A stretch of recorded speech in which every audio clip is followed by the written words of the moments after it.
ఇప్పుడే నేను చూడటము, ఇప్పుడే మాట్లాడటము, ఫోన్లో మాట్లాడలేదు, వారితో నేను ఫోన్లో మాట్లాడలేదు, చూడలేదు. ఇప్పుడు వచ్చినప్పుడే వారితో మాట్లాడడం జరిగింది, వారిని చూడడం కూడా జరిగింది. ఇదంతా కూడా మధ్యలో ఉండి మధ్యవర్తిగా ఇదంతా దేవుని సేవకురాలని పిలవడం, ఇక్కడ తీసుకురావడం అంతా కూడా దేవుని సేవకురాలు మరియా చెల్లి. అందుని బట్టి నేను ప్రభు నామాన్ని స్తుతిస్తూ ఉన్నాను. మనందరికీ కూడా దైవ వర్తమానం అందించాలని రావాలని అనుకున్నప్పుడు ప్రార్థన పూర్వకంగా మీరు అందరూ 3 సంఘాలను ఆత్మీయ బిడ్డలు అందరూ కూడా ప్రార్థన చేశారు, మేము ప్రార్థన చేశాము, దేవుని సేవకురాలు కూడా ప్రార్థన చేశారు. కనుక దేవుడు మన అందరితో మాట్లాడేటట్లుగా, దేవుని యొక్క దాసురాలు బలపరిచి మన అందరితో మాట్లాడేటట్టుగా ఈ సమయాన్ని నేరుగా దేవుని సేవకురాలకి ఇస్తూ ఉన్నాం. చప్పట్లు కొడుతూ దేవుని నామాన్ని గౌరవిద్దాం.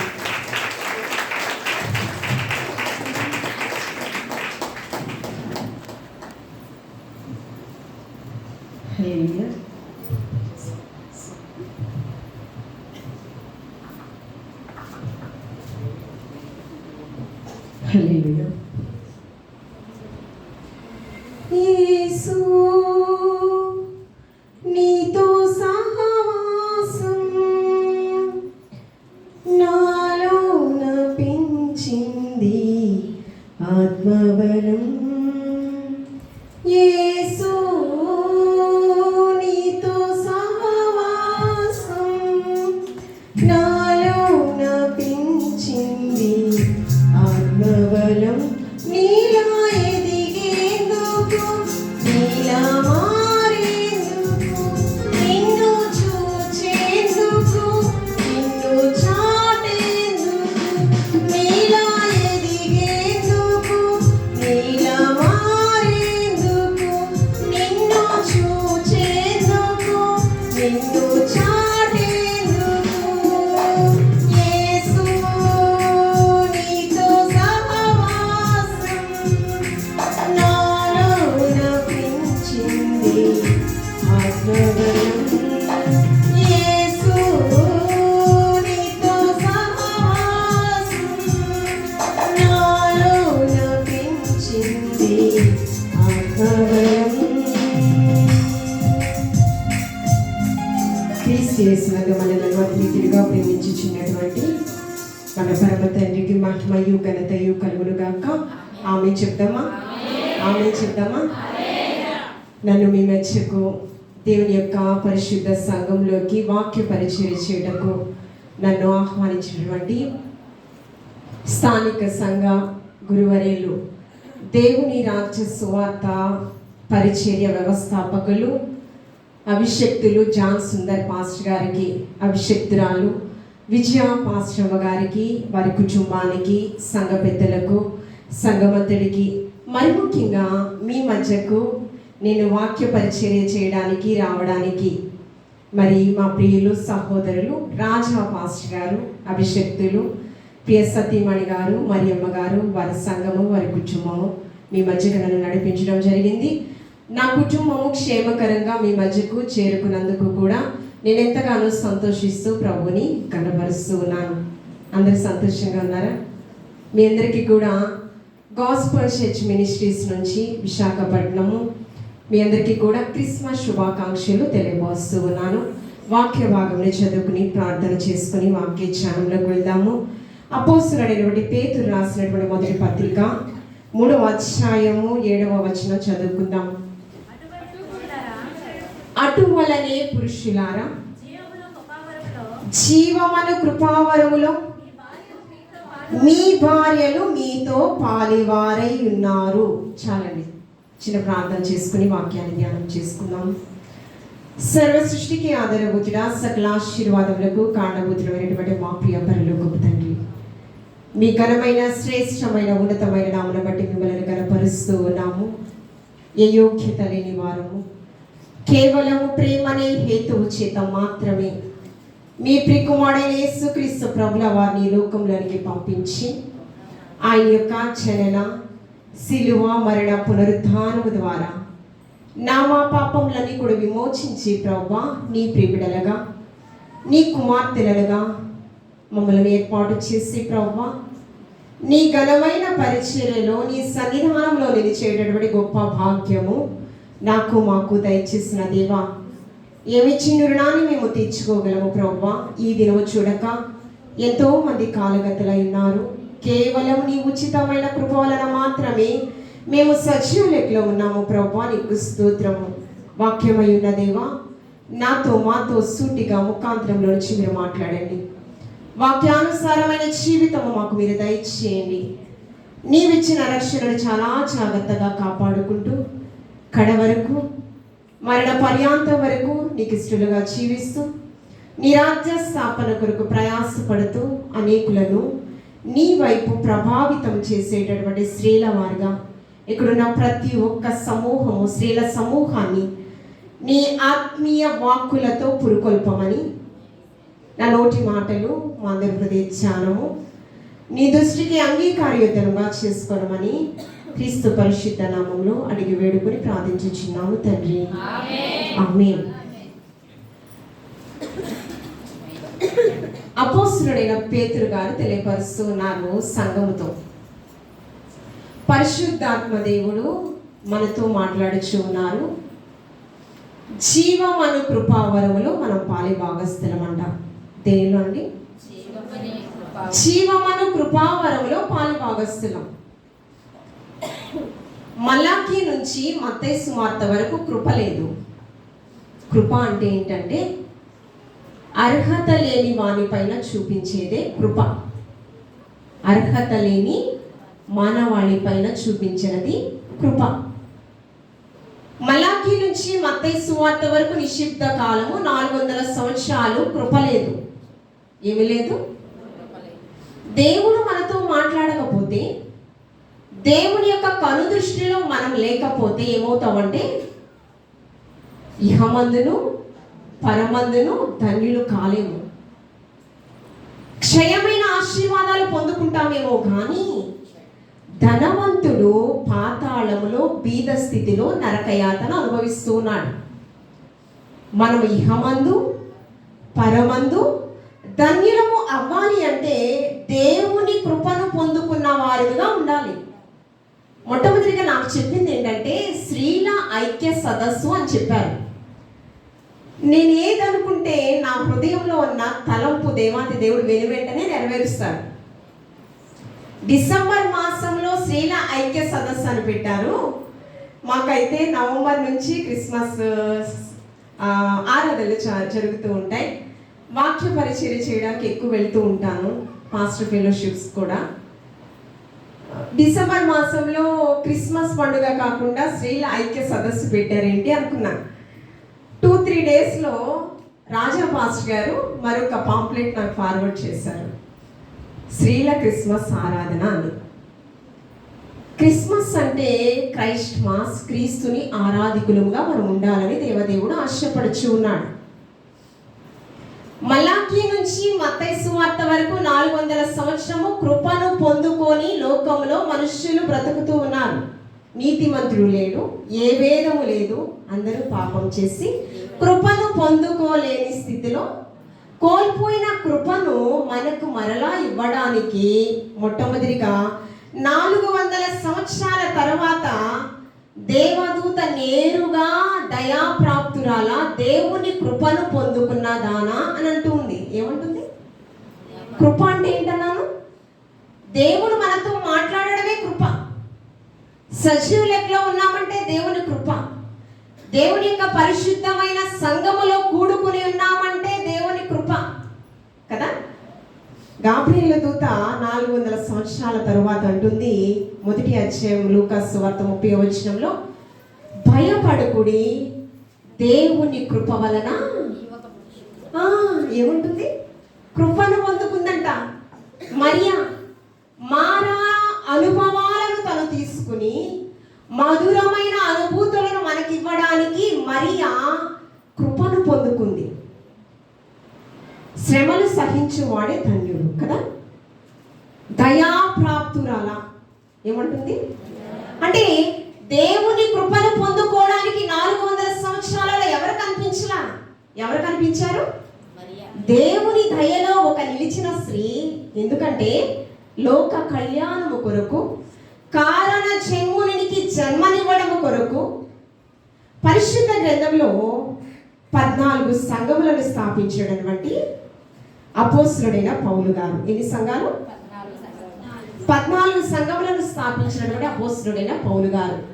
1 కొరింథీయులకు రాసిన పత్రిక 6వ అధ్యాయము 19వ వచనము. 6వ అధ్యాయము 19వ వచనము. మీ దేహము దేవుని వలన మీకు అనుగ్రహింపబడి మీలో ఉన్న పరిశుద్ధాత్మకు ఆలయమై ఉన్నదని మీరు ఎరుగరా? మీరు ఏంటంట? మీ దేహము మన దేహము, నా దేహము దేవుని యొక్క ఆలయం కదా. ఈ ఆలయం గురించి మనం ఆలోచన చేస్తే ఇదే పౌలు భక్తుడు కొరింథీ సంఘంతో మరలా మాట్లాడుచు ఉన్నాడు. 2 కొరింథీయులకు రాసిన పత్రిక 6వ అధ్యాయము 16వ వచనం. నేనే చదువుతాను, స్పీడ్గా చూడండి, వినండి శ్రద్ధగా. తల్లులైనటువంటి వారు, వాక్యం చదివేటటువంటి వారు చాలా స్పీడ్గా చదవాలి. 2 కొరింథీయులకు రాసిన పత్రిక 6వ అధ్యాయం 16వ వచనం. దేవుని ఆలయమునకు విగ్రహములతో ఏమి పొందిక? ఏమంటూ ఉన్నాడు? మీరు దేవుని యొక్క ఆలయమై ఉన్నారని మీరు ఎరుగరా? మనం ఎవరికి ఆలయము?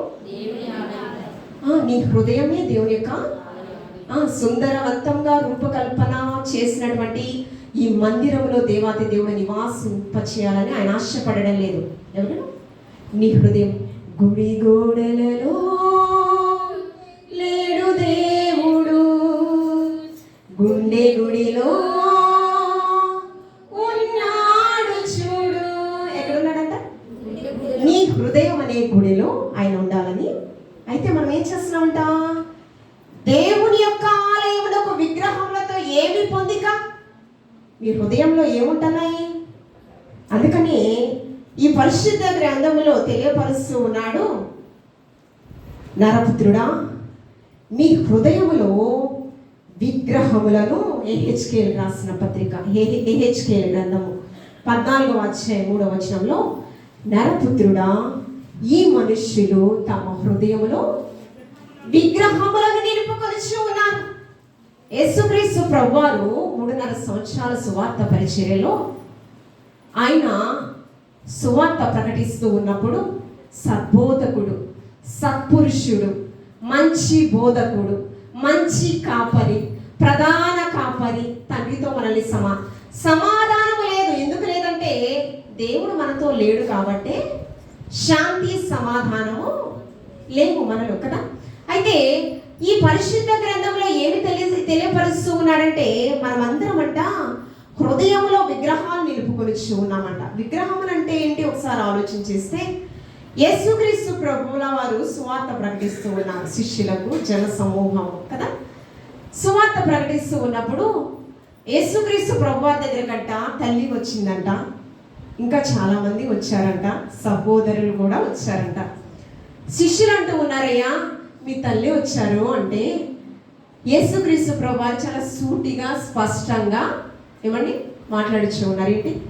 ఎవరు నా సహోదరి, ఎవరు నా సహోదరుడు, ఎవరు నా తల్లి? ఏమండి? నా తండ్రి చిత్తము ఎవరైతే నెరవేరుస్తారో వారే నా తల్లి. ఎవరండి చెప్పండి? నా తండ్రి చిత్తము ఎవరైతే నెరవేరుస్తారో వారే నా తల్లి, వారే నా సహోదరి, వారే నా సహోదరుడు.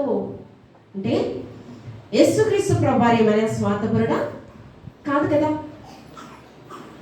నా తండ్రి చిత్తము నెరవేర్చు వారే నా కుటుంబం అంటూ ఉన్నాడు. ప్రతిదీ కూడా ఆయన 33.5 సంవత్సరాల పరిచర్యలో అహర్నిశలు తండ్రిని గణపరుస్తూనే ఉన్నాడు. తండ్రి చిత్తము నెరవేర్చువారు క్రైస్తవులు కాదు. ఎవరు కాదు? క్రైస్తవ సమూహముగా మనం కూడుకుని ఉన్నా కూడా పేరుకే క్రైస్తవులు. అందుకని ఏమంటూ ఉన్నాడు? పెదవులతో స్తుతిస్తూ ఉన్నారు, హృదయం మాత్రము నాకు దూరంగా ఉంది అంటూ ఉన్నాడు. ఎందుకంటే నీ హృదయము దేవునికి ఆలయముగా చేసుకోవాలని ఆయన ఆశపడుచు ఉన్నాడు. నీ హృదయంలో ఆయన నివసించాలని ఆయన ఆశపడుచు ఉన్నాడు. ఏంటండి? నాకంటే ఎవరిని అమితంగా ప్రేమించడానికి వీలు లేదు. స్వార్థపరుడా? కాదండి. ఎందుకు ప్రేమించకూడదంటే మోసపూరితమైన లోకంలో, ప్రపంచంలో మనం బ్రతుకుతున్నాం. దేనిలో బ్రతుకుతున్నాం? వాతావరణం కలుషితమే కాదు, ఏమి కలుషితమైంది? మనుష్యుల హృదయాలు కూడా ఏమయ్యాయి? స్వార్థపరులు, బింకములాడువారు, ధనాపేక్షపరులు. ఏమంటే వారి ఉనికిని వారు కాపాడుకోవడానికి మనల్ని ఎంత నాశనం చేయడానికైనా వెనుకాడరు. సౌలుకి అసూయ వచ్చింది. ఇజ్రాయేలు ప్రజలు 12 గోత్రాలలో మొట్టమొదటి రాజు ఎవరు? సౌలు. ఏమండి సౌలు 1000 కొలది, దావీదు 10,000 కొలది గొలియాతును ఓడించాడని రాజ్యాధికారాన్ని ఇస్తానని ప్రామిస్ చేశాడు కదా. ఓడించిన తర్వాత ఆ స్త్రీలందరూ కూడా తంబూరతోనూ సితారాతోనూ గాన ప్రతిగానాలతో పాటలు పాడుచు ఆహ్వానం తెలుపుతూ ఉన్నారు. అప్పుడు అంటూ ఉన్నారంట, సౌలు 1000 కొలది మాత్రమే, దావీదు 10,000 కొలది మాత్రమే అంటూ ఉన్నాడు. ఈయనకేమొచ్చింది? జలసీ వచ్చింది, అసూయ వచ్చింది. అసూయలో ఏమొచ్చిందంటే విషపు చూపు నిమిరెను. ఏమొచ్చింది? చాలా ప్రమాదకరం. ఏమంటే విషము చాలా ప్రమాదకరమైనది. ఆ విషపు చూపుతో ఏం చేశాడంటే తన భార్యను తన కుమార్తెతో, అంటే భార్యను తన కుమార్తె ద్వారా దావీదుని చంపించాలని కూడా ఒక దురాలోచన చేశాడు. అంటే విషపు చూపు చాలా ప్రమాదకరమైంది. అవునా కదా? చాలా అంటే నేను చెప్పాను, స్వార్థపూరితమైన లోకం. అంటే అల్లుణ్ణి చంపడానికి కూడా ఏమాత్రము వెనుకాడలేదు. కారణం ఏమిటంటే అసూయ. దీనికి నువ్వంటే ఇష్టం లేకపోవడానికి కారణం ఏముండదు. నీకంటే అందంగా ఉన్నా చాలు, నీకంటే వాక్చాతుర్యం ఉన్నా చాలు, నీకంటే మంచి వస్త్రాలు ఉన్నా చాలు, నీకంటే మంచి ఆభరణాలు ఉన్నా చాలు, నీకంటే మంచి ఉన్నతమైన మేడ ఉన్నా చాలు, నీకంటే నీ బిడ్డలు వారి బిడ్డల కంటే ఫలాభివృద్ధిలోకి వెళ్ళినా చాలు, నువ్వు నవ్వినా కూడా విషపు చూపు. అంటే నీ నవ్వును కూడా ఓర్వలేని జనాంగం ఉంటారు. ఓర్వలేని వారు ఎలా ఉంటారంటే నీ చావునే కోరుకుంటారు, మరి దేనిని కోరుకోరు. దేన్ని కోరుకుంటారు?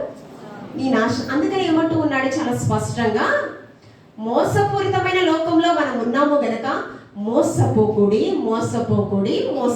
అందుకని ఆయన అంటూ ఉన్నాడు, నువ్వు మనుషులను ప్రేమిస్తున్నావు, నాకంటే ఫస్ట్ ప్రయారిటీ ఇచ్చి నువ్వు మోసపోతున్నావు. దేవుడు ఏం చెప్తున్నాడు? మోసపోవద్దు, ఫస్ట్ ప్రయారిటీ నాకు ఇవ్వు. నాకు ఇస్తే ఏమవుతుంది? భూ సంబంధమైన పర సంబంధమైన ప్రతి ఆశీర్వాదము జ్యోతిర్మయుడు ఆ తండ్రి ఇంత నుంచి మనం పొందుకుంటాం. హల్లెలూయా చెప్తామా? హల్లెలూయా. అందుకని నాకంటే అమితంగా ఎవరిని నువ్వు ప్రేమించడానికి వీలులేదు. దేవుని యొక్క కృపను పొందుకున్న, దయను పొందుకున్న మరియమ్మ తల్లి తన జీవితాన్ని త్యాగం చేసింది. అయితే ఫస్ట్ ప్రయారిటీ మనము యేసుక్రీస్తు ప్రభుల వారికి త్యాగం చేసిన యేసయ్యకు మనం ఇవ్వలేకపోతున్నాం. ఎవరికి ఇవ్వలేకపోతున్నాం? నరపుత్రుడా, మీ హృదయములో విగ్రహాలను నిలుపుకొనిచ్చు ఉన్నారు అంటూ ఉన్నాడు యెహెజ్కేలు ప్రవక్త ద్వారా. విగ్రహం అంటే యేసయ్య కంటే ప్రథమ స్థానం ఎవరికి ఇచ్చినా అది విగ్రహారాధనతోనే. నీ హృదయములో ఫస్ట్ ప్రయారిటీ దేవునికి ఇవ్వకపోవడానికి కారణం ఏంటంటే నీ భర్త కావచ్చు, నీ బిడ్డలు కావచ్చు, నీ ప్రేమికులు కావచ్చు, నీ స్నేహితులు కావచ్చు, నీ కుటుంబ సభ్యులు కావచ్చు, నువ్వెవరైనా నా అనుకున్న వారు కావచ్చు. ఏమవుతుంది? ఫస్ట్ ప్రయారిటీ ఎవరికి ఇవ్వాలి? క్రీస్తుని కేంద్ర బిందువుగా కలిగి మాత్రమే ఈ లోకంలో జీవించాలి. ఆమె చెప్తామా? అందుకనే మనం చూస్తే నీ హృదయము దేవునికి ఆలయముగా చేసుకోవాలని ఆయన ఆశపడుచు ఉన్నాడు. ఈ పరిశుద్ధ గ్రంథంలో మనం చూస్తే చూడండి, ప్రకటన గ్రంథము పరలోక రాజ్యాన్ని ముందుగా చూసినటువంటి భక్తుడైనటువంటి యోహాను గారు రాసినటువంటి ప్రకటన గ్రంథము 3వ అధ్యాయము 12వ వచనము. హృదయము దేవునికి ఆలయముగా చేసుకున్నటువంటి వారు ఎలా ఉంటారంటే, యాకోబు భక్తుడు అంటూ ఉన్నాడు, శ్రమలు సహించువాడు ఓ మరణమా నీ ముల్లెక్కడ అంటూ ఉన్నారు యేసుక్రీస్తు ప్రభుల వారు. ఈ సువార్త ప్రకటిస్తూ ఉన్నప్పుడు శిష్యులు ఆయన వెంబడిస్తూ ఉంటే చాలా స్పష్టంగా తెలియపరిచారు. ధన్యుడు ధన్యురాలు అవ్వాలి అంటే ఆయన చాలా స్పష్టంగా సూటిగా మాట్లాడారు. నన్ను వెంబడింపగోరిన ఎడల తనను తాను తనను తాను ఉపేక్షించుకోవాలి. ఎలా మర్చిపోవాలి? నీ గురించి నువ్వు బ్రతకడానికి వీల్లేదు. ఏం చేయాలి? ధన్యురాలు, దయను పొందుకున్న, కృపను పొందుకున్న మరియమ్మ తల్లి ఏం చేసిందో తెలుసా? దేవుని కొరకు సాధనంగా వాడబడడానికి, లోక కళ్యాణము కొరకు, కారణ జన్ముడ కొరకు ఆమె ధన్యురాలుగా మార్చబడింది. మార్చబడడానికి ముందు తనను తాను ఏం చేసుకుంది? ఉపేక్షించుకుంది. ప్రతిదినము తన తన సిలువలు ఎత్తుకొని తను వెంబడించువాడు మాత్రమే కృపను పొందుకున్న. ఏమండి? యేసయ్య ఒక మారు సిలువేస్తేనే ఆ సిలువను శ్రమలను మనము జ్ఞాపకం చేసుకుంటూ ఉంటే ఎంత కఠినమైన మనస్సైనా మెత్తని హృదయంగా మార్చబడాలి. అవునా? మరి అంటూ ఉన్నాడు, నన్ను వెంబడింపగోరిన ఆలోచనే మీకుంటే ఏం చేయాలి? ప్రతిదినము సిలువ మోయాలి. ఎవరైతే స్త్రీల సమూహంగా కూడుకున్న మీ అందరూ ఉన్నారో మీరేం చేయాలి? ప్రతిదినము తన తన సిలువలు మోయాలి, ఉపేక్షించుకోవాలి. అప్పుడే నన్ను మీరు వెంబడించాలి అంటూ ఉన్నాడు. అందుకని ఉపేక్షించువారు అంటే శ్రమల కొలిమిలో కాల్చబడాలి. శోధనలు రాకమానము జయించువాడు మాత్రమే ధన్యురాలు, ధన్యుడు. అవునా? నీతి కొరకు హింసింపబడు వారు ధన్యులు. ఎవరి కొరకు? నీతికారము. మీ సంఘ పరిచర్య మినిస్ట్రీస్ ఏంటి? దేవుని రాజ్య సువార్త సంఘం అంట. ఏ సంఘము? పరలోక రాజ్య సువార్త ప్రకటించే సంఘం అంట. పరలోక రాజ్యాన్ని అగ్నిలో నుంచి లాగినట్లు కొన్ని ఆత్మలైన ప్రభు వైపు ప్రభావితం చేయాలి. పాతాళం నరకంలో నుంచి ప్రభు వైపు ఆకర్షించాలి. ఏమండి? అలా చేయాలి అంటే ఏం చేయాలంటే నీతి కొరకు హింసింపబడువారు ధన్యులు, పరలోక రాజ్యము. నీతి కార్యములో పాలిభాగస్తురాలైంది మరియమ్మ కదా. శుద్ధ సువర్ణముగా నువ్వు మార్చబడాలి అంటే మొట్టమొదటిగా కొలిమిలో నీవు కాల్చబడాలి. అవునా? సువర్ణము మనం ధరిస్తున్నామంటే అది ఏమవుతుందండి? కంసాలి వాని చేత కొలిమిలో కాల్చబడుతుంది. మరియమ్మ కూడా ఉపేక్షించుకుంది, శ్రమలకు ఎదురుగా నిలిచింది, సవాళ్లను ఎదుర్కొంది. ఏమండి? లోక కళ్యాణము కొరకు తనను తాను రిక్తురాలినిగా చేసుకుంది. అలా చేసుకున్నవారు ప్రకటన గ్రంథం 3:12 జయించువాని నా దేవుని ఆలయములో ఒక స్తంభముగా చేసేదను. ఏం చేస్తాడంట? ఈ మందిరం నిలబడాలంటే ఏముండాలి? పిల్లర్స్ ఉండాలి కదా. 144 సంకీర్తన 12 144 సంకీర్తన 12 మా కుమారులు ఎదిగిన మొక్కల వలె ఉన్నారు, మా కుమార్తెలు నగరకు చెక్కబడిన మూల కంబాల వలె ఉన్నారు. దేవుని హృదయాన్ని గెలుచుకున్నటువంటి దావీదు భక్తుడు తెలియపరుస్తున్నాడు. కుమార్తెలు ఎలా ఉన్నారంట? నగరకు చెక్కబడిన ఈ పిల్లర్స్ లేకపోతే మందిరం అవుతుంది. అందుకని అపోస్తలుడైన పౌలు గారు చాలా స్పష్టంగా తెలియజేశారు. శిథిలమైన గృహములు కాక దేవుని చేత నిర్మాణం చేయబడిన స్థిర నివాసమైన ఒక గృహం ఉందంట. అది నూతన యెరూషలేము. ఏమని? తమ భర్త కొరకు అలంకరింపబడినదై ఉన్నదంట. ప్రకటన గ్రంథం 21 నుంచి కూడా ఆ నూతన యెరూషలేములో ఏముంటాయంటే ప్రతివాని కన్నీటి బాష్ప బిందువులు తుడిచివేయును, మరణం ఉండదు, దుఃఖం ఉండదు, వేదనకరమైన పరిస్థితులు అసలే ఉండవు. ఏముంటాయి అక్కడ? శాంతి, సమాధానం. ఏమండి? ధనవంతులు కూడా ఈ సంతోషం లేకనే, ఈ సమాధానం లేకనే ఆత్మహత్యలు చేసుకుంటున్నారు. చాలామంది దినములో చాలా ఎక్కువగా ఆత్మహత్యలు చేసుకున్న వార్తలు వినిపిస్తూ ఉన్నాయి. దేనికంటే ఎన్ని ఉన్నా శాంతి సమాధానం లేకపోతే బ్రతకాలనే ఆశ ఉండదు. అందుకని ప్రకటన గ్రంథం 3:20 చూడండి, మనము కూడా సంఘములో మూల స్తంభాలుగా ఉండాలని. ఎలా ఉండాలి? ఈ పిల్లర్స్ లా ఉండాలని దేవదేవుడు ఈ స్త్రీల సమూహంగా ఉన్న మీ అందరినీ కోరుకొనుచు ఉన్నాడు. 3:20 ఇదిగో తలుపు నొద్ద నిలుచుండి తట్టుచున్నాను. ఎవడైనను నా స్వరము విని తలుపు తీసిన యెడల నేను అతని యొద్దకు వచ్చి అతనితో నేను నాతో కూడా అతడును భోజనము చేయదు. ఎందుకు? భయపడకుడి అని దూత చెప్పింది. భయభక్తులు కలిగినటువంటి వారే దీర్ఘాయుష్మంతులు. యెహోవా యందు భయభక్తులు కలిగి ఉండుట జ్ఞానానికి మూలము. పరసంబంధమైన జ్ఞానం మనం సంపాదించుకుంటేనే జీవం అనే కృపావరంలో పాలిభాగస్తులు అవుతాం. అవునా? పరసంబంధమైన ఏ జ్ఞానం కావాలి? పరసంబంధమైన జ్ఞానము వెతికింది, వెంటాడింది ఎవరు? మరియమ్మ తల్లి. ఆమె అంటుంది, ఆమె పరిశుద్ధురాలు. ఆమె స్థితిని బట్టి పరిశుద్ధాత్మ దేవుడు ఎంతో మంచి సాక్ష్యం ఇస్తూ ఉన్నాడు. ఆమె ఎలాంటి స్త్రీ అంటే స్త్రీలలోనే ఆశీర్వదింపబడిన తల్లి. అన్ని తరముల వారు ఆమె ఏమంటారంటే ధన్యురాలు అంటారంట. ఏమంటారు? భూమి మీద ఉన్న ప్రతి ఒక్క స్త్రీ తరతరముల వారు ఆమె ఏమంటారు? ధన్యురాలు, ధన్యురాలు, ధన్యురాలు అంటే కొనియాడబడే స్త్రీ.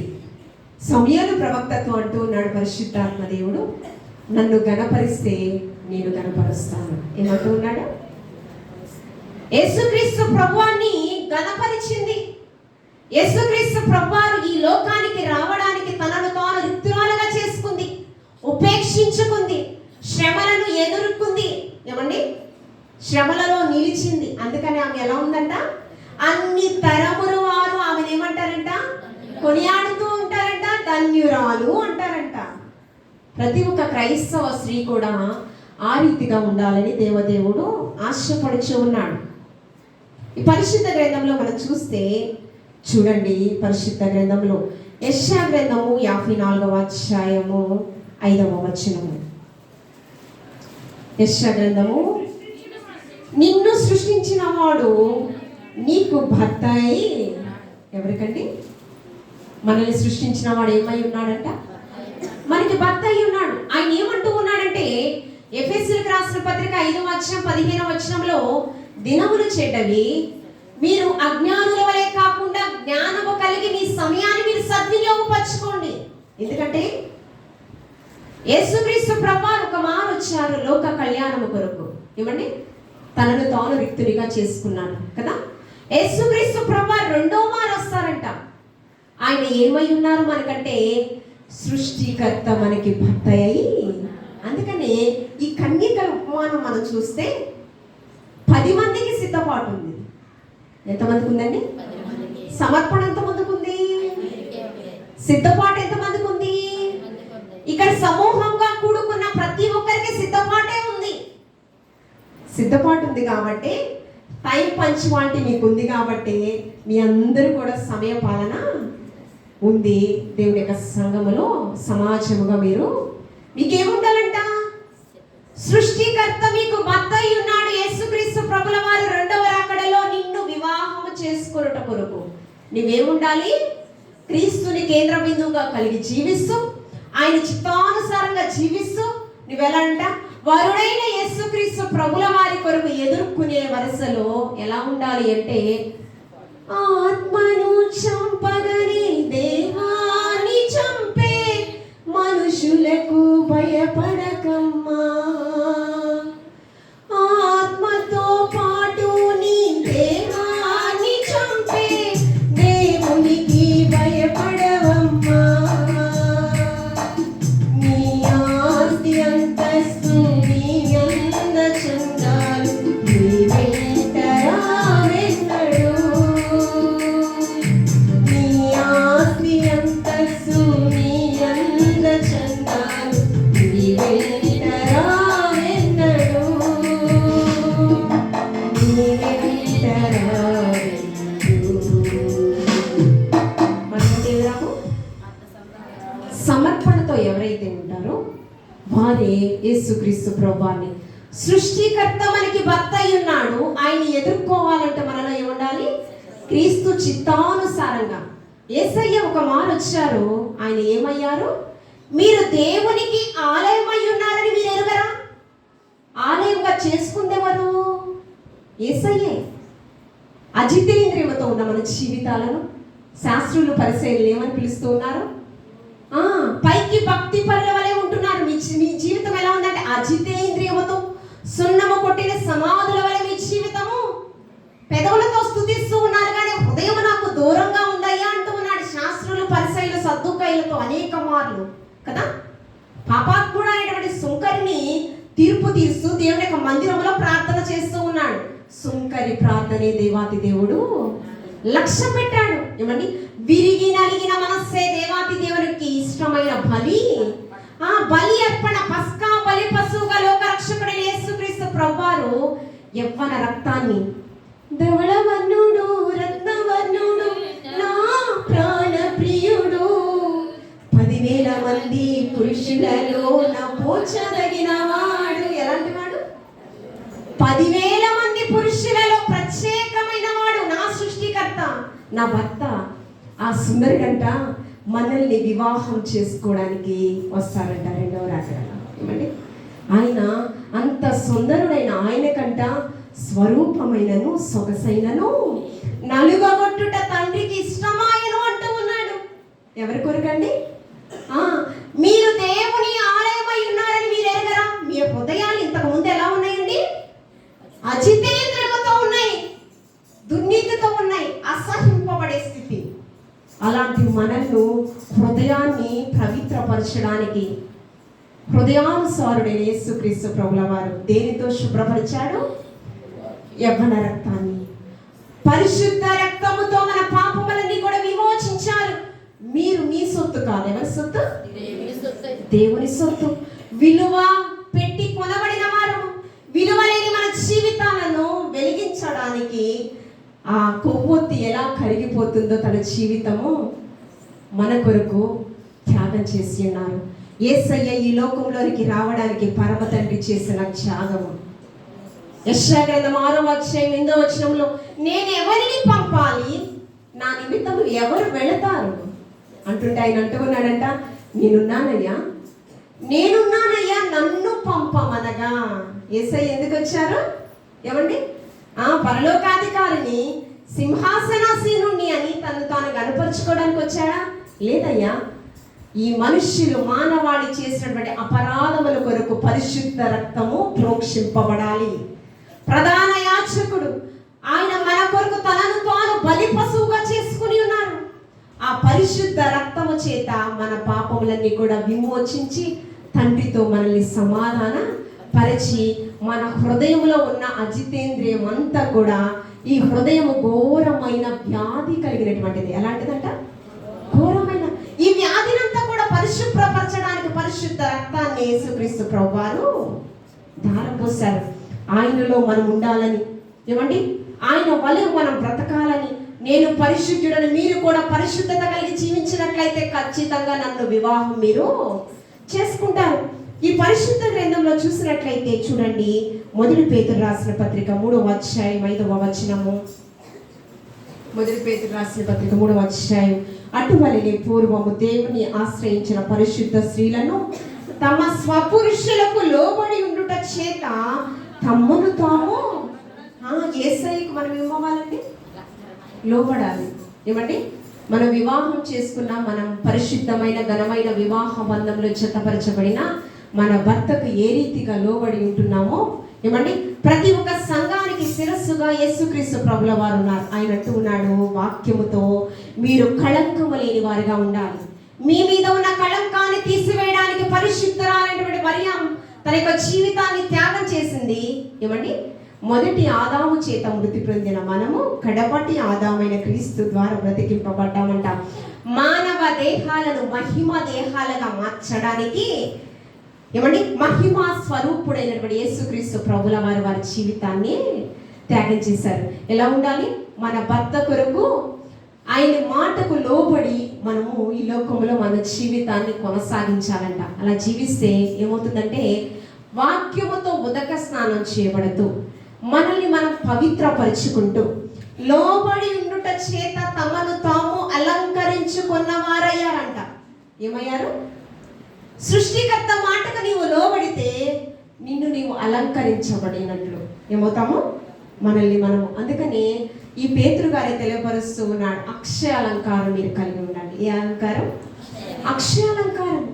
ఈ అలంకారం కొరకు మనం సిద్ధపడాలని పరిశుద్ధురాలైనటువంటి మరియమ్మ ఏ రీతిగా తన జీవితాన్ని త్యాగం చేసిందో ఏమండి, ఖచ్చితంగా మనము కూడా క్రీస్తుకు సాక్షులంగా ఈ లోకంలో బ్రతకాలి. క్రీస్తు చిత్తానుసారంగా ఈ లోకంలో మనము బ్రతకాలి. ఎంతసేపటికి ముసలమ్మ ముచ్చట్లు, ఇచ్చకపు మాటలు ఇలాంటివి మన నోటి నుంచి రావడానికి వీలు లేదు.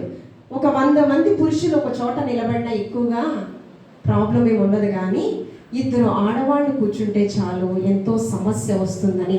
ఏమండి, స్త్రీ తలుచుకుంటే రాజ్యాలే పతనమైపోతున్నాయంట. అలా కాదు, ప్రకటించు స్త్రీలు గొప్ప సైన్య సమూహం వలె ఉన్నారని ఈ కడవరి దినాల్లో మీరు ప్రకటించేవారిగా, ఏమండి, యేసయ్య సువార్తను ప్రకటించేవారిగా, యేసయ్య రక్షణ సునాదము ప్రకటించేవారిగా, ఈ యొక్క రాజ్య సువార్త సంఘంలో ఉన్నటువంటి ప్రజలందరూ, మీ అందరి శ్రేయ సమాజంకు కూడుకున్న మీ అందరూ కూడా ఉండాలని, ఏమండి, ఈ ఘనమైన పరిచర్యలో దైవజనులు, అభిషక్తురాలు ఆ కుటుంబమే కాదండి, మీరందరూ కూడా పాలు భాగస్తులైతే ఏమవుతుందో తెలుసండి, మరణం వరకు నమ్మకుండా ఉంటే మనకేమిస్తాడంట? జీవ కిరీటాన్ని ఇస్తాడంట. ఏమిస్తాడు? జీవ కిరీటం. అలా కాకుండా ఉంటే ఏమవుతుందో, ఇప్పటి వరకు ఎంత బాగా చెప్పారు, ఇప్పటి నుంచి ఎలా చెప్పారు ఏంటి, క్రిస్మస్కి వచ్చి అని నన్ను అనొద్దు, కొన్ని నిమిషాలు చూద్దాం. అలా కాకుండా ఉంటే ఏమవుతుందో కూడా చూద్దాం. చూడండి, అలా ఉంటేనే ఖచ్చితంగా జీవం అనే కృపావరంలో మీరు పాలిభాగం. ఎప్పటి వరకు కలిగి కదా. గల్తీకి రాసిన పత్రిక 5వ అధ్యాయము. ఈ వాక్యము నిద్రపోతున్న వాళ్ళందరూ ఒకసారి వెళ్ళి కళ్ళు కడుక్కుని రండి. ఇప్పుడు ఈ వాక్యం మాత్రం చాలా శ్రద్ధగా వినాలి, ఓకేనా? గల్తీకి రాసిన పత్రిక 5వ అధ్యాయము 8వ వచనం చదువుకుందాం.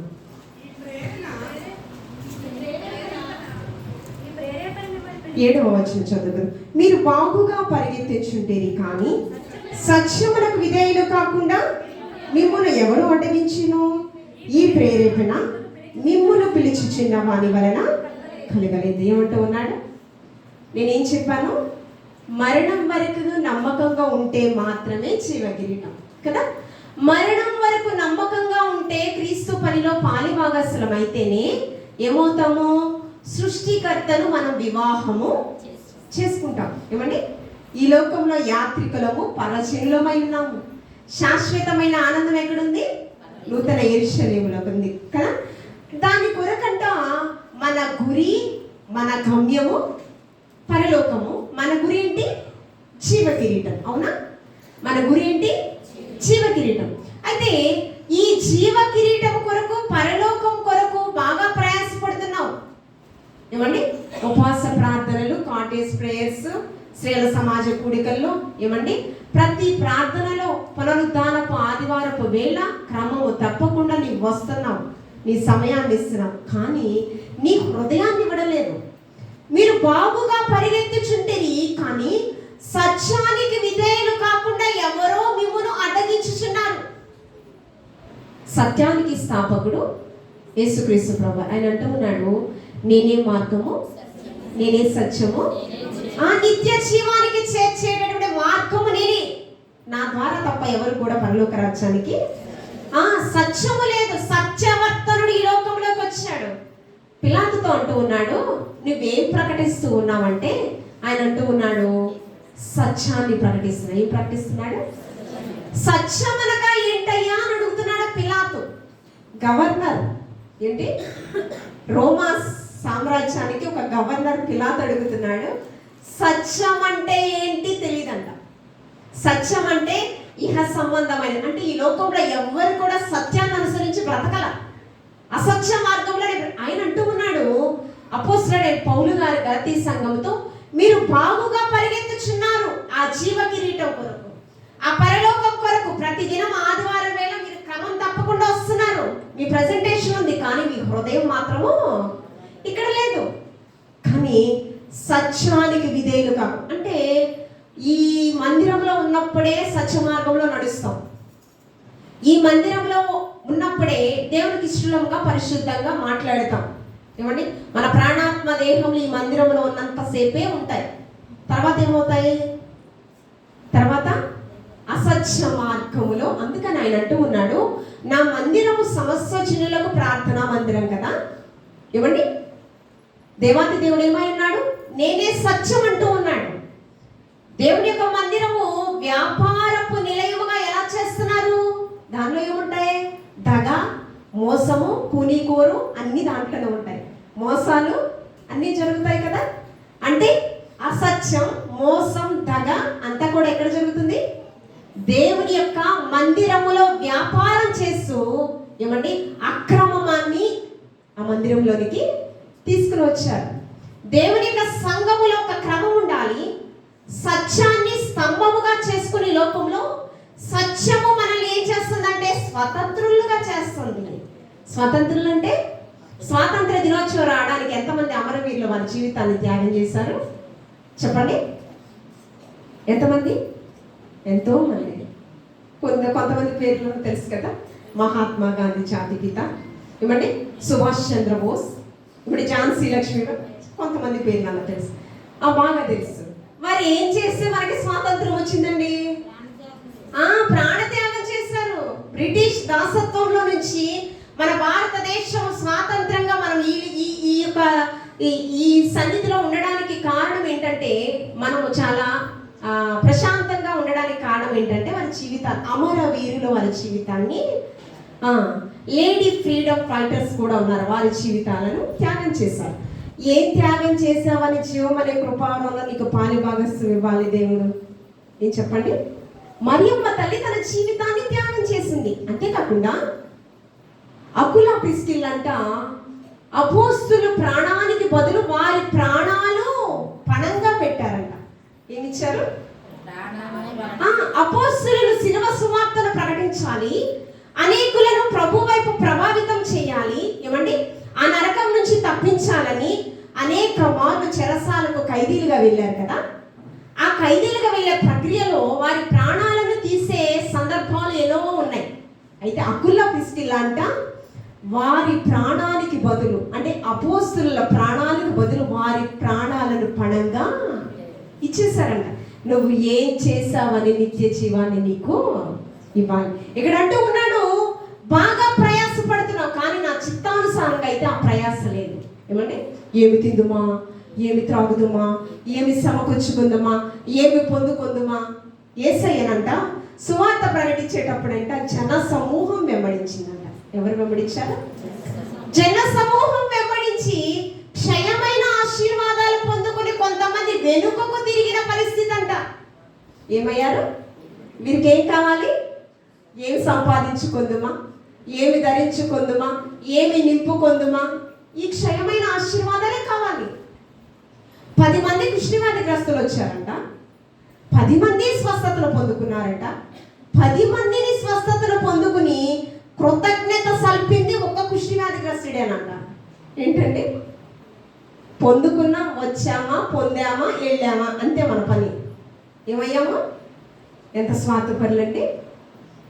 ఇశ్రాయేలు ప్రజలు 400 సంవత్సరాలు బానిసత్వంలో ఉన్నారు. అయ్యా బానిస బ్రతుకులు మాకొద్దు, బ్రతికితే నీ కాడి కిందే మేము బ్రతుకుతామన్నారు. అవునా?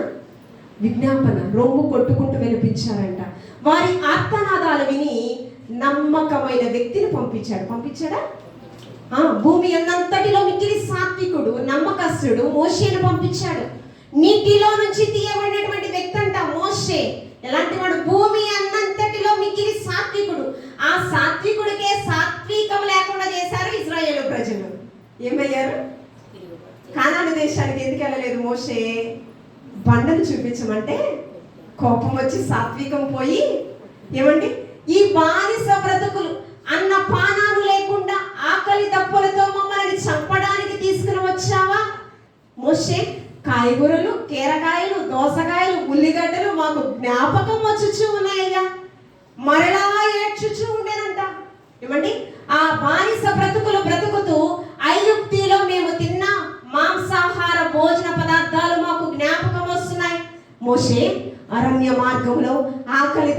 చంపడానికి తీసుకుని వచ్చావా మోషే అని ఎన్ని మార్లు సొనిగారండి, ఎన్నో మార్లు సొనిగారు కదా. అయితే 30 దినాలలో వెళ్ళాలి. ఈ సొనుగుడు వల్లే, పాపము వల్ల ఈ పాపము 40 దినాలలో వెళ్ళవలసిన వీరు 40 సంవత్సరాలు పట్టిందా? 40 సంవత్సరాలు. కానాను దేశానికి వెళ్ళడానికి ఎన్ని సంవత్సరాలు పట్టింది? 400 ఇవ్వండి 30 సంవత్సరాలు మోషేని పంపించాడు. 40 దినాల్లో వెళ్ళవలసిన వీరు 40 సంవత్సరాలు, అంటే రమారమి 440 సంవత్సరాల పైబడి. ఓకేనా? ఇప్పుడు బానిసత్వం నుంచి విడిపించింది 400 మలాకి నుంచి మత్తయి సువార్త వరకు కృపను పొందుకున్న ఏమండి నిశ్చిత కాలం వీడింది ఎప్పుడు? 400 సంవత్సరాల తర్వాత ఒక స్వరము, పరిశుద్ధాత్మ తాకిడి ఎవరికి వచ్చింది? జకరియా, ఎలిజబెత్ మొట్టమొదటిగా. తర్వాత ఎవరికి వచ్చింది? మరియా. జకరియా నీ ప్రార్థనలు ప్రభు సన్నిధికి చేరారు కదా. ఎందుకంటే పరలోక రాజ్యాన్ని ముందుగా పరిచయం చేసేటటువంటి ఒక మగధీరుడు నీ గర్భం నుంచి పుట్టబోచున్నాడు. ఎక్కడి నుంచి? అతను పుట్టుక గురించి పరిశుద్ధాత్మ దేవుడు ఇస్తున్న సాక్ష్యం ఏంటంటే అనేకులను ప్రభు వైపు ప్రభావితం చేసే సాధనం అంట. సర్ప సంతానమా, రాబో ఉగ్రతల గురించి మీకు బుద్ధి చెప్పువాడు ఎవడు? మారు మనసు తగిన ఫలాలు మీరు పొందుకోండి. ఇప్పుడే గొడ్డలి వేరును ఉంచబడింది, ఫలించని ప్రతి చెట్టు నరికి అగ్నిగుండంలో. పరలోక రాజ్యాన్ని ముందుగా పరిచయం చేశాడని అతన్ని బట్టి యేసయ్య, యేసుక్రీస్తు ప్రభుల వారి ఇచ్చిన సాక్ష్యం ఏంటి? స్త్రీలు కనిన వారిలో బాప్తిసం ఇచ్చి యోహాని కంటే గొప్పవాడు మరి ఎవడునో లేడు. ఇలాంటిది కదా. మరి ఇలాగా మీరు బాగా ప్రయాసపడుతున్నారు, కానీ సత్యానికి విధేయులు కాకుండా, సత్యానికి విధేయులైన వారు ఏంటంటే బాప్తిసం ఇచ్చి యోహాను తనను తాను రిక్తునిగా చేసుకున్నాడు. ఏమయ్యాడు? శిరచ్ఛేదనమే అయ్యాడు. సత్యానికి విధేయులు కాకుండా ఈ యొక్క దేవుని యొక్క మందిరంలో మనం కూర్చుంటే మనకు వచ్చే ఉగ్రత ఏంటో కూడా కొన్ని మాటలు చూద్దాం. చూడండి, మనము వివాహ బంధములో, ఘనమైన వివాహ బంధములో స్థిరపరచబడిన వారము. అందుకని ప్రారంభంలోనే ఆయన ఒక ఆలోచన కలిగారు. పరలోకం నుంచి వివాహ వ్యవస్థను ప్రారంభం చేసి మొదటి అధ్యాయం 28వ వచనంలో మీరు ఫలించాలి. ఏంటండి? అభివృద్ధి పొందాలి, విస్తరించాలి, భూమిని మీరు స్వతంత్రించుకోవాలి. మీరు స్వతంత్రులు. ఏదేను తోటలో మొదటి సంఘము ప్రారంభమైంది. ఎక్కడ 2-3 కూడి నా నామమున ఉంటారో అదే సంఘం కదా. ఆ సంఘములో ప్రతిదినము తండ్రితో మాట్లాడే వీరు 3వ వ్యక్తితో మాట్లాడడం, 4వ వ్యక్తితో మాట్లాడడం అలవాటు చేసుకున్నారు. ఎవరితో? సర్పము. మీరు బావుగా పరిగెత్తుచుంటిరి, కానీ సత్యానికి విధేయులు కాకుండా ఎవరో మిమ్మల్ని అడ్డగించుచున్నారు. ఏదేను తోటలో ఆదాము అవ్వలను ఎవరు అడ్డగించారంటే సర్పము. ఏం చెప్పాను? మీరు బావుగా పరిగెత్తుచున్నారు, కానీ సత్యానికి విధేయులు కాకుండా అసత్య మార్గంలో. ఈ ప్రేరణ మిమ్మును పిలుచుచున్న వాని వలన. ఆ కింద వచనం ఏంటి? గలతీ, మీరు బాగుగా పరిగెత్తుచుంటిరి కానీ సత్యమునకు విధేయులు కాకుండా ఎవరో మిమ్మును అడ్డగించెను. ఈ ప్రేరణ మిమ్మును. నిజమే కదా. ఏదేను తోటలో ఒక ప్రేరణ వచ్చింది. నీవు తింటే ఫలాన్ని ఎలా ఉంటావు? ఏమంటావు చెప్పు. నువ్వు అది తింటే సాక్షాత్తు సృష్టికర్త, నువ్వు చచ్చిపోతావు. ఏమవుతావు? నువ్వు తింటే నువ్వు చనిపోతావు. దిగంబరిగా ఉన్నారు కదా, దిగంబరిగా ఉన్నారు కదా. చెట్లు పొదల చాటును దాగుకుని కచ్చడములను కప్పుకున్నారంట. ఇప్పటి వరకు దిగంబరత్వం కనిపించలేదంట. ఇప్పుడు ఏమయ్యారంట? మానవ దేహంతో వారు కనిపిస్తూ, అంతకుముందు ఏ దేహాలతో ఉన్నారు? మహిమ వస్త్రాలను దేవాది దేవుడు ఇచ్చాడు. నేల మంటి నుంచి మనిషిని నిర్మిస్తే నాసికారంధ్రములో జీవవాయువును ప్రవేశపెట్టగా నరుడు జీవాత్మ. ఆయన అనుకున్నాడు, నేనున్న చోటన మీరు కూడా ఉండాలని తండ్రికి ఒక వాంఛ ఉంది. నా తండ్రి ఇంట అనేక నివాసములు, ప్రారంభంలోనే ఉంది అది ఆశ. అది నెరవేర్చాలని పరమ తండ్రి సహవాసం చేస్తూ మాట్లాడుతూ ఉంటే ఏమయ్యాడు? 4వ వ్యక్తితో మాట్లాడడం ఆదాము అవ్వను. ఈ ప్రేరణ మిమ్మును పిలుచుచున్న వాని వలన. ఫలము తినొద్దని ప్రేరణ తండ్రి ఇచ్చాడు, తినమని ఎవరు చెప్పారు? సర్పం ఇచ్చింది. తిన్న వలన ఏమైంది? పాపము ఏమంటే మహిమను కోల్పోవడకు మొట్టమొదటిగా కారకులయ్యారు. రెండవదిగా మనం చూస్తే ఫలించాలని ఆయన ఆశపడుచు ఉన్నాడు. బిడ్డలు కలిగిన మనము, మంచి భర్త, వివాహ వ్యవస్థలో జతపరచబడిన మనము ఎలా ఉండాలి అంటే, ఉగ్రత ఏదేను తోటలో మొట్టమొదటి ఆద తల్లి మహిమను కోల్పోయిన ఉగ్రతను పొందుకుంది. రెండవది మనం చూస్తే మొదటి రాజుల గ్రంథము 21వ అధ్యాయము 25వ వచనం. మొదటి రాజుల గ్రంథము 21వ అధ్యాయం 25వ వచనం చదువుకుందాము. చదవండి. తన భార్య అయిన యెజబెలు, అమ్మా చెప్పండి. తన భార్య అయిన యెజబెలు ప్రేరణ చేత, చెప్పండి.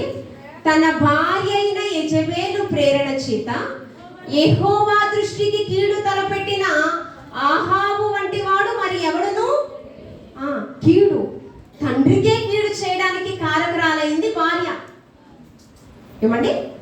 మహిమను కోల్పోవడానికి ఆది తల్లి కారకురాలైంది. ఏమండి? సర్పం యొక్క మాటలకు ప్రేరేపితమయ్యి మహిమను ఈ లోకంలో పాపం ప్రవేశపెట్టడానికి ఆది తల్లి కారకురాలైంది. ఇక్కడ తన భార్య అయిన యెజబెలు ప్రేరణ చేత యెహోవా దృష్టికి కీడు తలపెట్టిన, ఏమండి? భార్య దొరికిన వానికి ఏమవును? మేలు కలుగును. అవునా?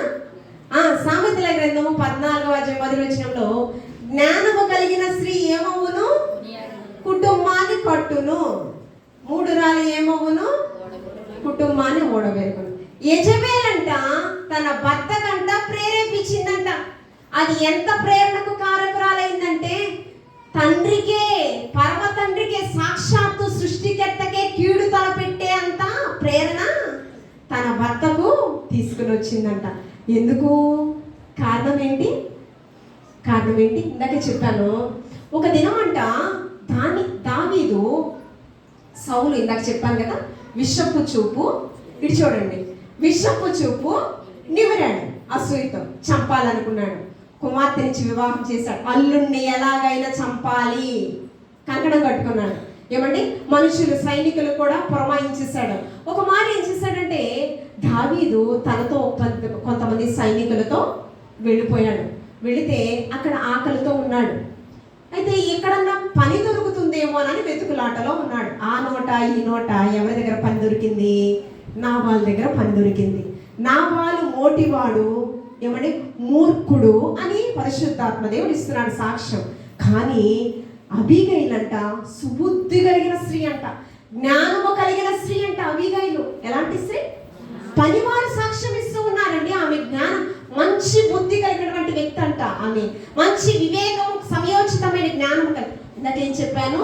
జ్ఞానము కలిగిన స్త్రీ కుటుంబాన్ని కట్టును, 3 రాళ్ళు తన చేతులతో తన కుటుంబాన్ని ఓడబెరుకును కదా.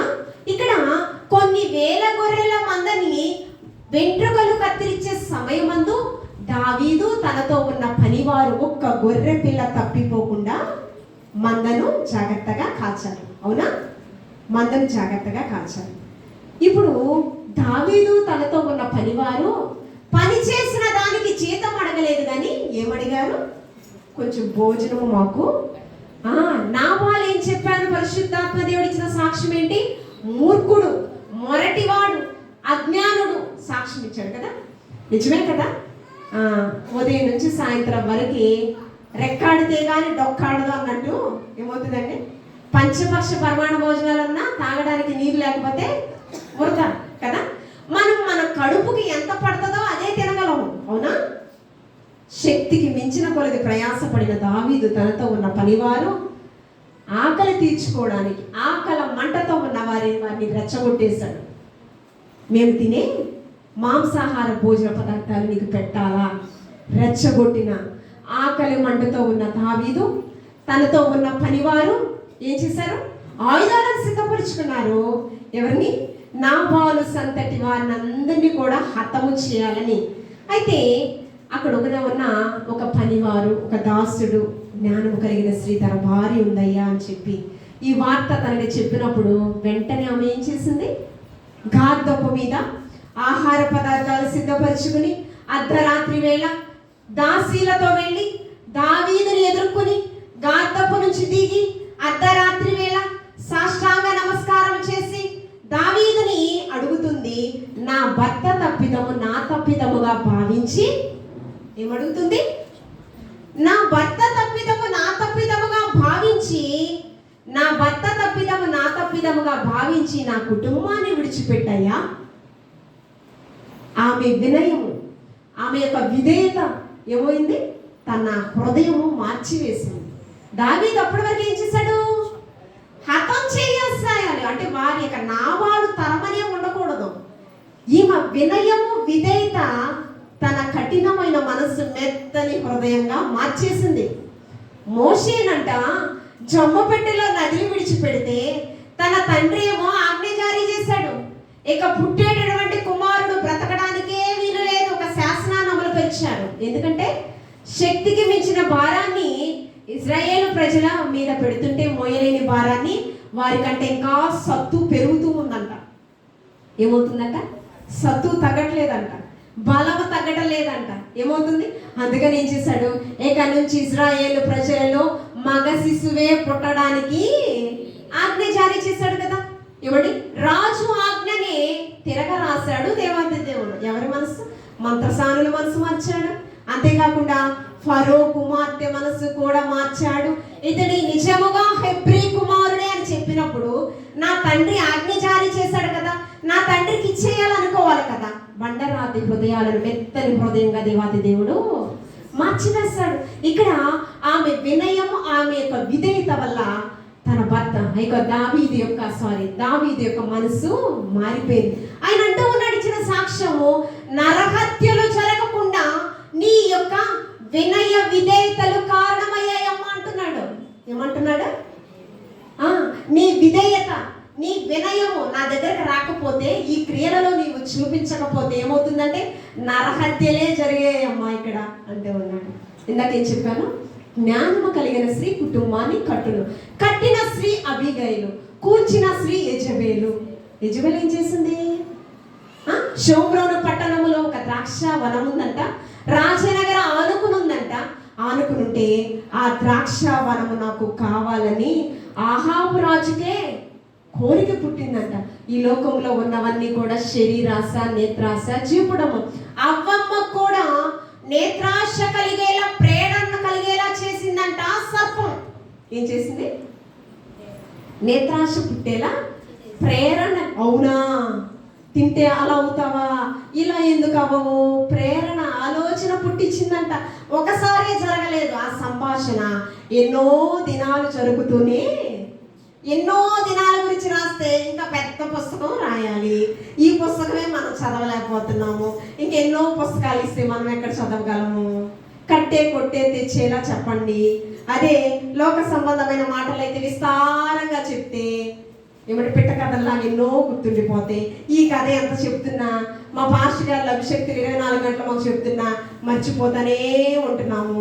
చెవిటోడు చెవిలో గోరికలాగని. అవునా కదా? ఇక్కడ ఏమైందంట? నేత్రాశ కలిగిందంట. నేత్రాశ కలిగినప్పుడు నాబోతుని పిలిపించాడు. అయ్యా నాబోతు, ఆ ద్రాక్ష వనం నాకు ఇవ్వు, బదులుగా వేరొక ద్రాక్ష వనం నేను నీకు ఇస్తానయ్యా అంటే నాబోతు అన్నాడు, నా పిత్రార్జితమయ్యా. ఏంటి? నా పిత్రార్జితము, నా పితరులు, నా బిడ్డ తరాలకు వెళ్ళాలి. నా పితరులు ఇచ్చారయ్యా, ఇప్పుడు నా తరానికి వచ్చింది, నా బిడ్డ తరాలకు వెళ్ళాలి. తప్పేమనుందా? లేదు కదా, లేదు కదా. ఇప్పుడు రాజు తలుచుకుంటే ఇంతకన్నా శ్రేష్టమైన ద్రాక్ష వనాలే ఇవ్వగలడు, దీనికంటే రెట్టింపు ఇవ్వగలడు. అక్కడ దురాశ దుఃఖానికి చేటని ఆయనకి తెలిసి నాబోతు నేను ఇవ్వలేనని ఒకే మాట మాట్లాడాడు. రాజు ఆజ్ఞని ధిక్కరించాడని కోపం వచ్చింది. వెళ్ళి మూతి ముడుచుని కూర్చున్నాడు. భార్య అడిగింది, నువ్వు ఇలాగా ఉండడానికి గల కారణం ఏంటంటే, నాబోతును ద్రాక్షావనాన్ని అడిగాను, నా మాటే ధిక్కరించాడు. ఏమంటున్నాడు ఇక్కడ? 3 రాళ్ళు, అజ్ఞానురాలు. ఏమండి? పంది ముక్కికి పెట్టిన బంగారు కమ్మె వంటిది. ఎలాంటిది? ఏమండి? యెహోవా యందు భయభక్తులు కలిగిన స్త్రీ అబీగైలు కొనియాడబడుతూ ఉంది. అన్ని తరముల వారు మరియమ్మను ధన్యురాలు అంటూ ఉన్నారు. ఏమైంది?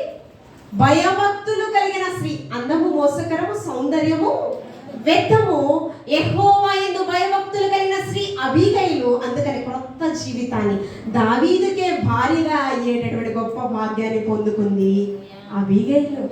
ఈమె మూర్ఖురాలు కదా, మూర్ఖురాలు 3 రాళ్ళు తన చేతులతో తన కుటుంబాన్ని అయ్యా నువ్వు రాజువి, దాసుడి ద్రాక్షావనం కోరుకోవడం ఏంటి, ఎవరు నింటే నవ్విపోతారనాలి కదా.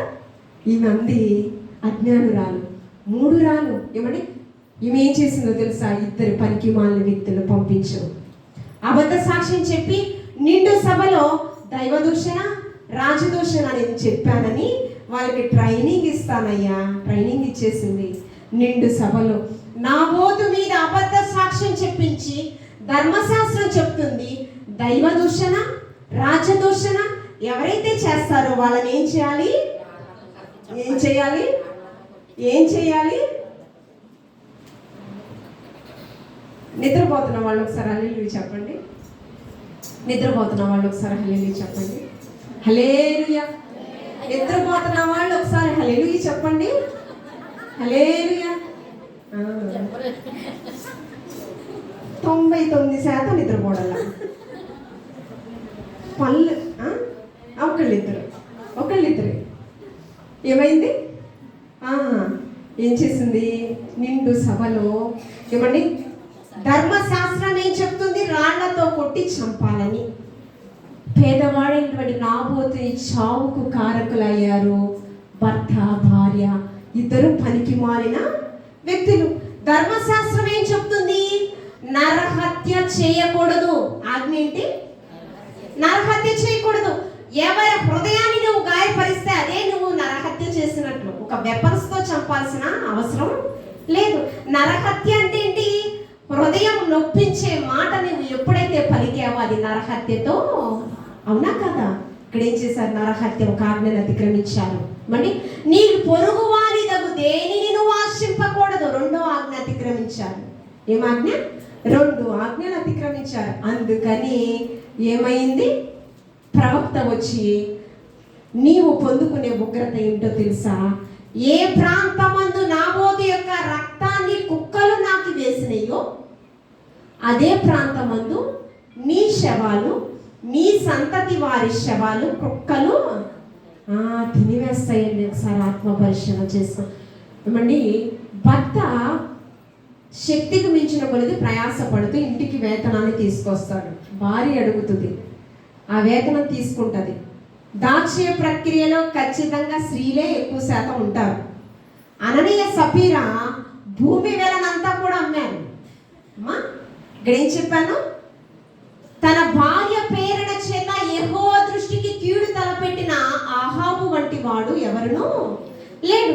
ఆ 23-24 వచనాలు ఏమంటుందంటే, ఏ ప్రాంతమందు నాబోతు యొక్క రక్తాన్ని కుక్కలు నాకి వేసినాయో, పేదవాడు నాబోతుని నువ్వు నరహత్య చేశావు, తన ద్రాక్షావనాన్ని నువ్వు ఆక్రమించుకున్నావు, నీది కాని సొమ్మును నువ్వు దక్కించుకున్నావు.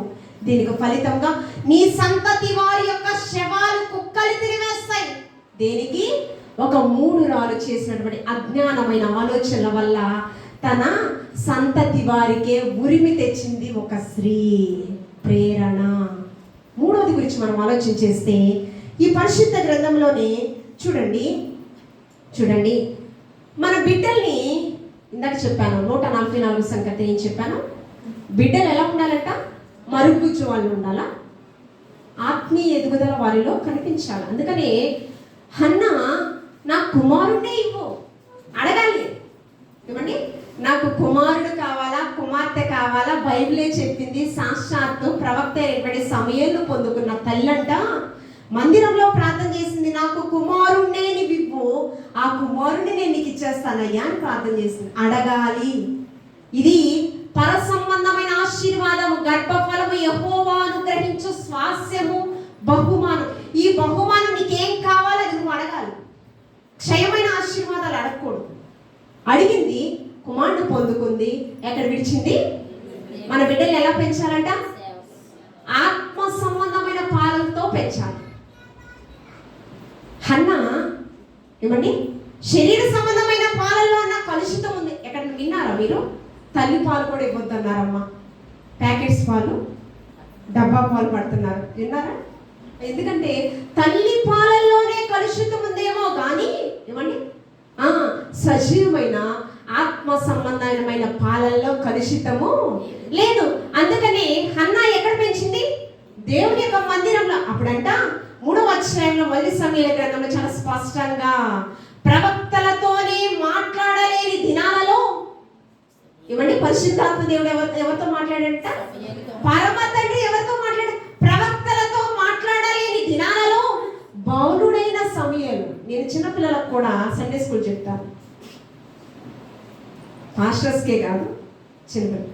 బాలుడైన సమూయేలు దేవుని స్వరం విన్నాడు, బలమైన కార్యాలు చేశాడు, మనుషుల దయలో వర్ధిల్లెను, దేవుని దయలో ఎలా వర్ధిల్లాడట?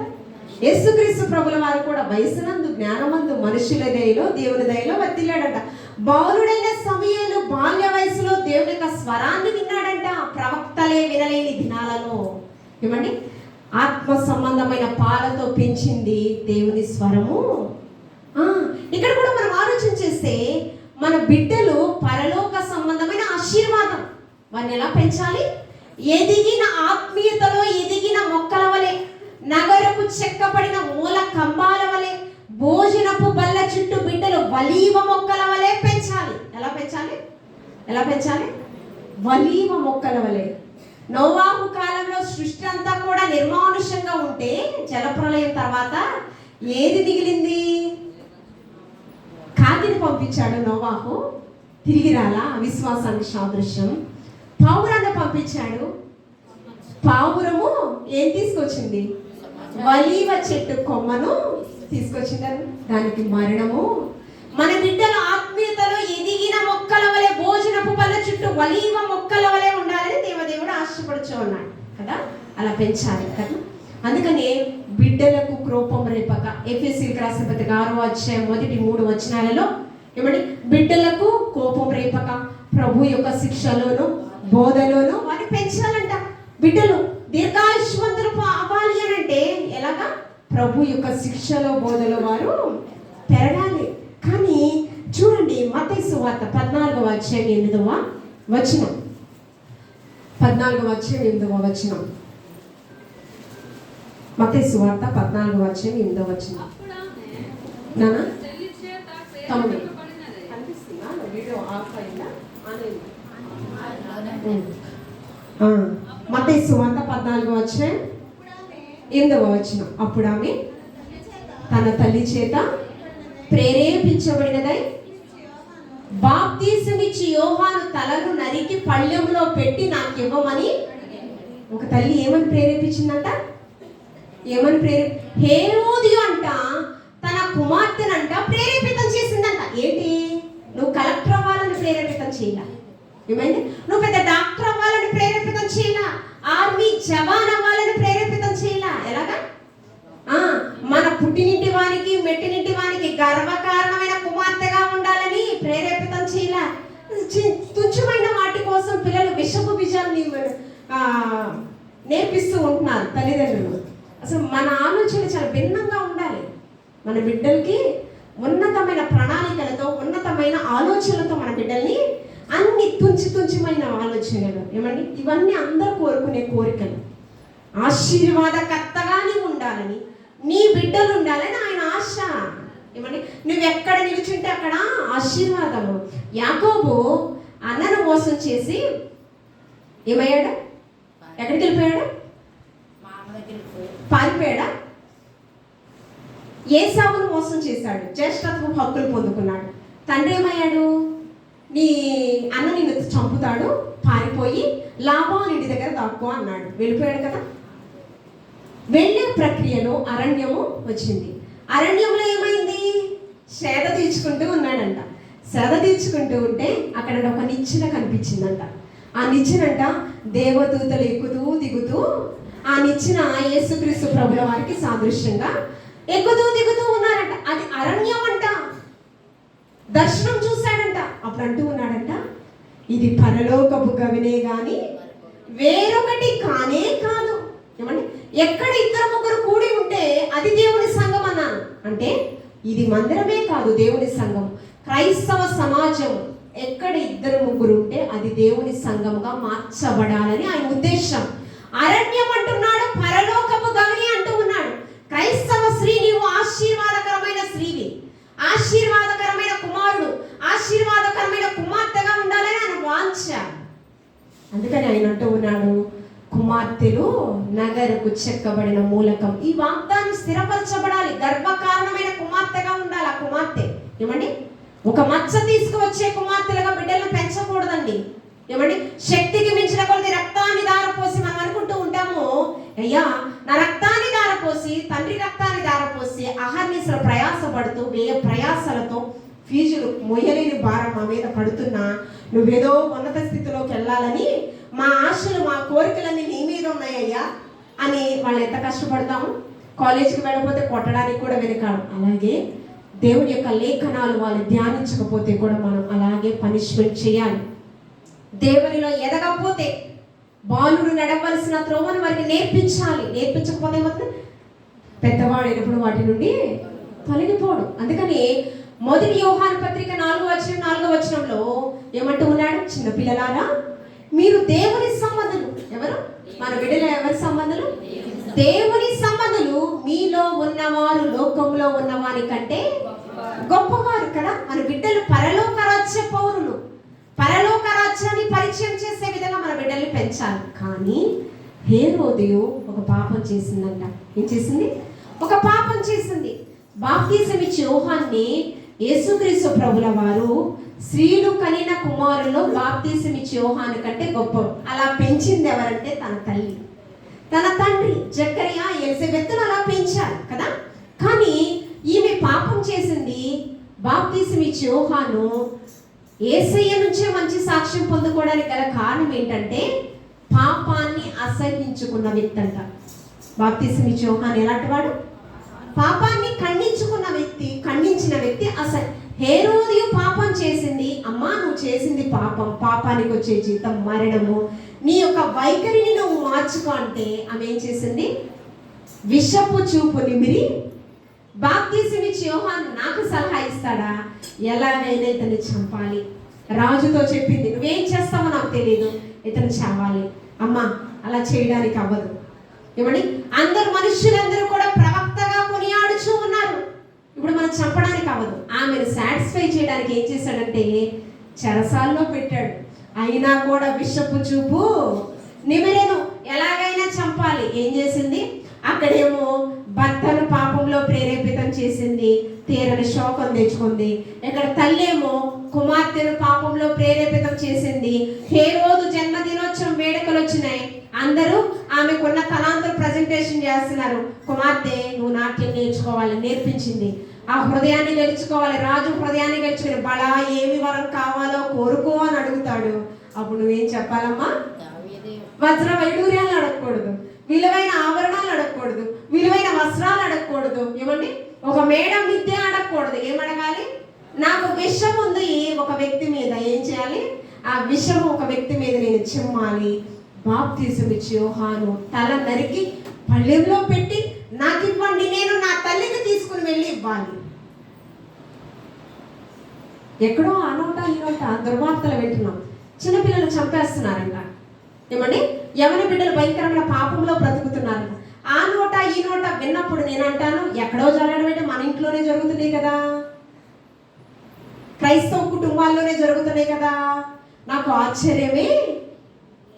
కన్యకాభరణములు మరిచిన, పెండ్లి కుమార్తె వడ్రానములు మరిచిన నా బిడ్డలు లెక్కలేని మార్లు నన్ను మరచిపోయి ఇష్టానుసారంగా బ్రతుకుతూ ఉన్నారు. అక్రమంగా క్రమం లేని జీవితంలో భార్యకు క్రమం లేదు, బిడ్డలకు క్రమం లేదు. కుటుంబ వ్యవస్థ, క్రైస్తవ కుటుంబ వ్యవస్థ పతనమయ్యి పోతుంది. మరి ఎలా ఉంటామండి? నేను నా ఇంటి వారు నీతి సూర్యుని ఆరాధన చేస్తాము. ఏమండి, ఆ నిత్య జీవం అనే కృపావరంలో పాలి భాగస్థలం అవుతామని చాలా ధైర్యంగా చెప్తూ ఉన్నాడు యెహోషువ. మనం కూడా చెప్పాలి కదా. సమూహంగా కూడుకోవడం గొప్ప విషయం కాదు, ఎత్తబడే వరసలో ఉండడమే గొప్ప విషయం. కాబట్టి ఆలోచించేద్దాము.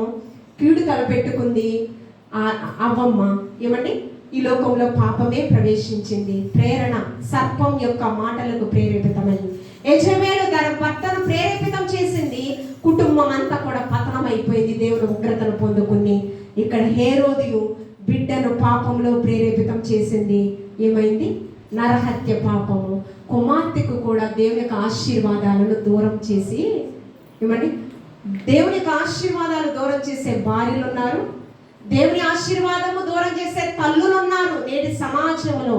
కానీ దేవుని యొక్క ఆశీర్వాదం మనకివ్వడానికి తనను తాను త్యాగంగా మార్చుకున్న తల్లి మరియమ్మ, నీవు దేవునికి ఆరాధికురాలిగా మారిపోవాలని, నీ హృదయం దేవునికి ఆరాధన స్థలముగా మారాలని దేవదేవుడు ఆశపడుచున్నాడు. ఆలోచన చేద్దాము. ఇప్పుడు యేసయ్య రాకడ, రెండవ రాకడైతే ఈ సమయం అయితే ఎత్తబడే వరుసలో ఉంటావా, విడువబడే వరుసలో ఉంటామా అనేది మనల్ని మనం ఆత్మ పరిశీలన చేసుకోవాలి. సంఘ దైవజనులు అహర్నిశలు ప్రయాసపడుతూ ఉన్నారు. ఆ ప్రయాసలో మీరు కూడా ప్రయాసపడితే ఖచ్చితంగా క్రియలు లేని విశ్వాసము మృతం. ఏమని క్రియాత్మకమైన జీవితం మీలో ఉండాలి ఖచ్చితంగా.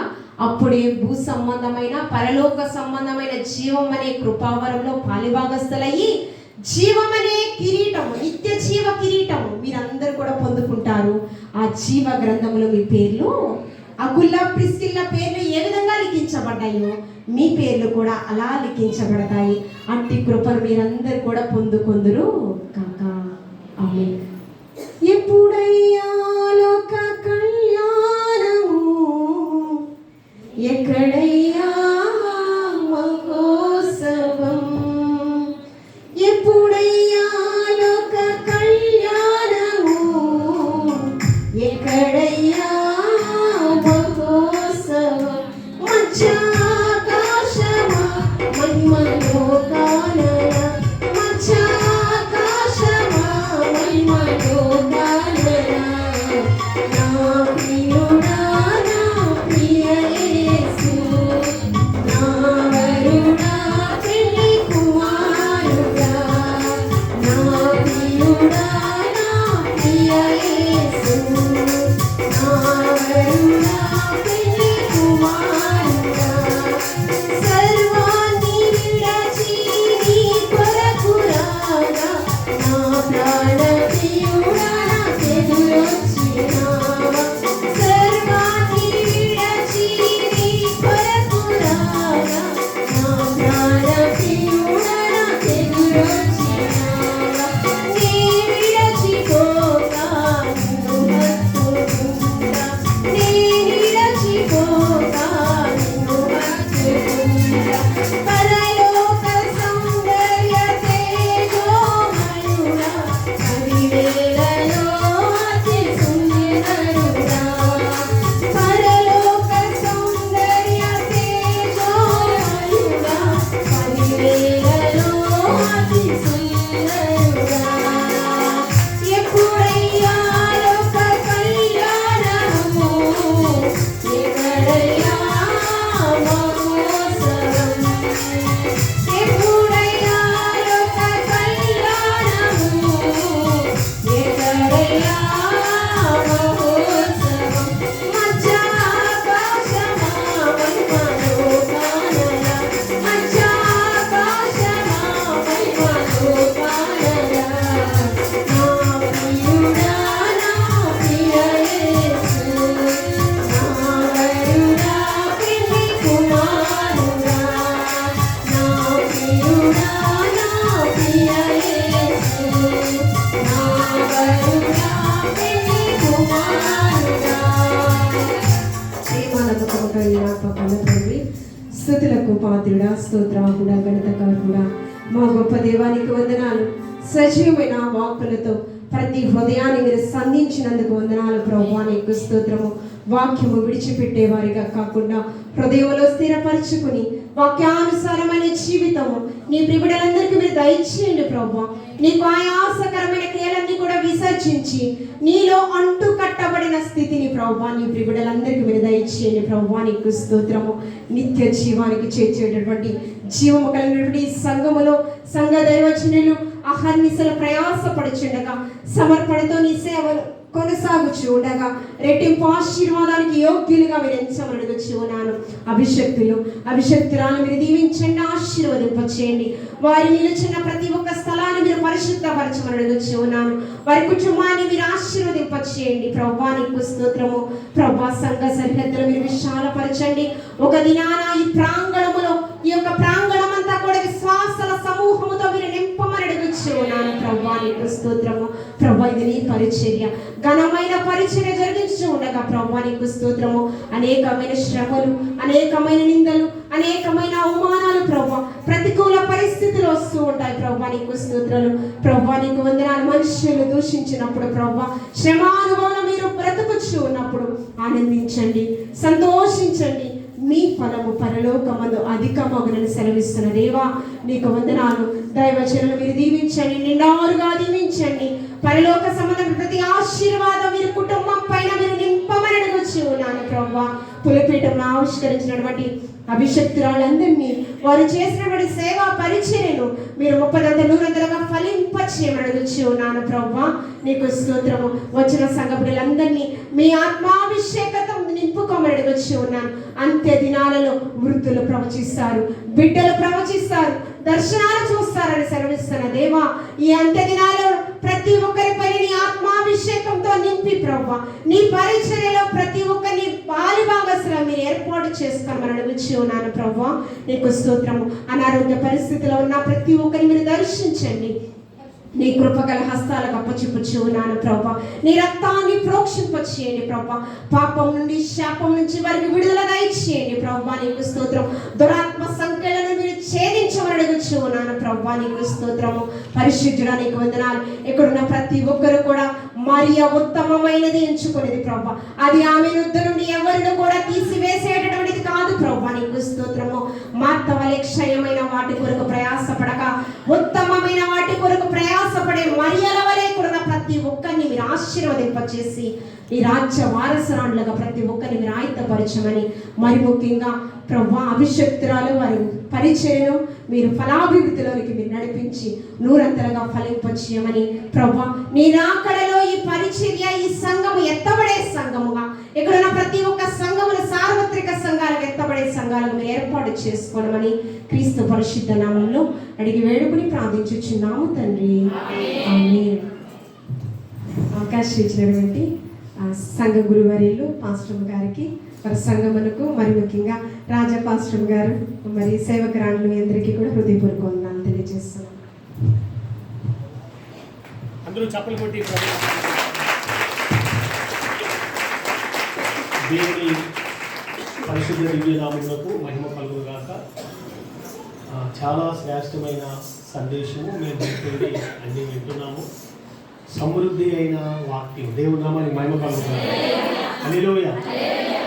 పిల్లల విషయంలో, కుటుంబ వ్యవస్థ విషయంలో, సంఘ పరిచర్య విషయంలో, వ్యక్తిగత విశ్వాస విషయంలో, ప్రభు రాజ్యం కొరకు ఎలా సిద్ధపడాలనేటువంటి విషయంలో ప్రభువు వాడుకున్నటువంటి మరియమ్మ తల్లిని కూడా జ్ఞాపకం చేస్తూ చాలా చాలా విస్తారమైనటువంటి వాక్యం ఈ కార్యక్రమం పెట్టినందుకు ధన్యతగా నేను భావిస్తున్నాను.